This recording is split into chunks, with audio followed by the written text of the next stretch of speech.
он тоже важную тему поднимает, которая для меня совершенно очевидна, то, что чересчур много белка,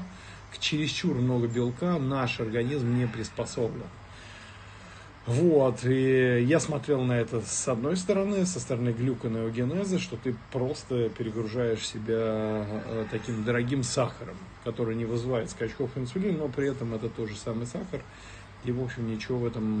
как сказать, такого хорошего нет. Вот, он рассматривает с того, что у нас просто печень отвалится, и я с этим тоже согласен. То есть я могу сказать, что когда я уходил на кето-диету, я, в общем-то, особо не смотрел жирное, нежирное мясо, и поэтому ел достаточно много мяса и спасался как раз овощами. То есть овощи, клетчатка, она там выносила большую часть сахаров, белков и так далее, и таким образом у меня был баланс организма, поэтому я все равно терял вес, входил в нормальное состояние с точки зрения здоровья, но, в общем-то,